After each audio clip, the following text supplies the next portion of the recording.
He says, who are the 5 former WWE stars that could leave AEW in 2025? Well, ladies and gentlemen, we have seen the rumor come out today that the one, the only, the face of the women's division, Dr. Britt Baker, DMD, has essentially been benched in AEW due to some backstage politics and what have you. Apparently, Tony Khan's fed up with it, Jared. I don't know. But Britt is not the only one being benched, Jared. I'm going to show you this graphic that has 4 other wrestlers on it that seemingly right now are in the doghouse. They're so creative, and they're being benched until their contract runs out. And that is Malakai Black, Ricky Starks, Rey Fenix, and Miro. Now, Ricky Starks and Rey Fenix have not been in WWE. Britt Baker had a cup of coffee as an enhancement talent. Of course, Malakai Black, we know him as Aleister Black. Miro, we know him as Rusev. So, in my opinion, Jared, that's 3 right there that are WWE bound. Is there any 2 other former WWE guys or gals that are on the AEW roster that you think could get benched in 2025 and jump ship, or just decide to come back home for the presentation that, I don't know, a Penta or a Jade Cargill or a Cody Rhodes has gotten? Who's 2 others that might come to the top of your head that you think could jump? Dude, I mean, I'll be shocked if Cope Edge doesn't go back to WWE for at least one more match. Yeah. And the thing that I just want to say this real quick that kept going through my mind was, look at what Tony Khan is doing to himself, man. I mean, all this pettiness and stuff, and look at all these names that he's losing and potentially going to lose. And it's like, dude, I'm watching you destroy your country or your company just like WCW did. Yeah. It's amazing. I mean, it's like, Jared, I understand if there's no creative for this person. And let's be honest, with as big of a roster as AEW has, there's bound to not be creative for 60% of the roster. I mean, they have a humongous roster, so I get that. But benching people just because you don't have creative, okay, that's your decision. That's how you're running your company.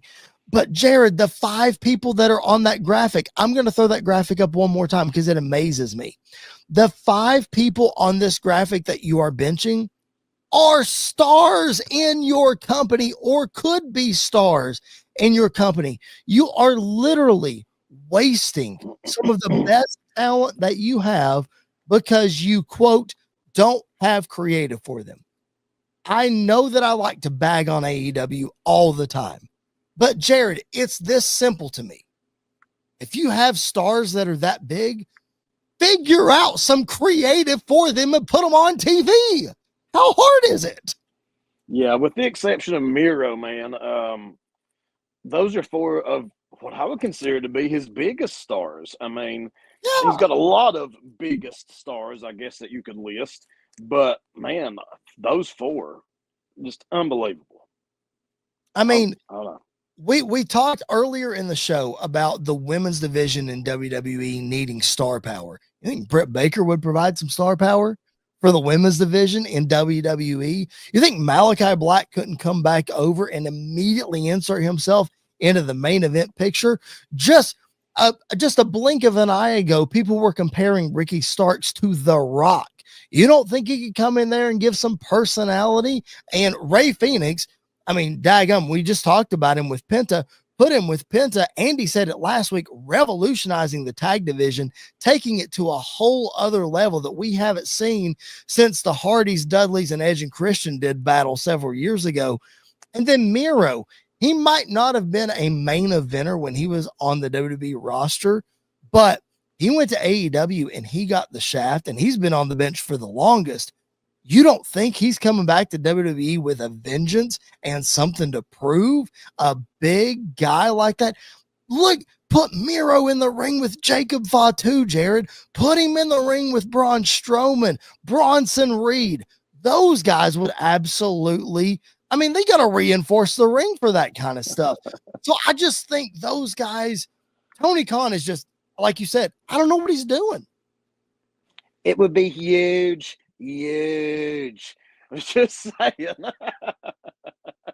But I mean, it's just I don't know, man. It started with Punk, and it blew my mind how bad that he fumbled that whole situation. He being Tony Khan, pronouns pal, and I just I don't know, man. It's like you think, okay, well, he's going to learn from this, and he's got worse. This is worse.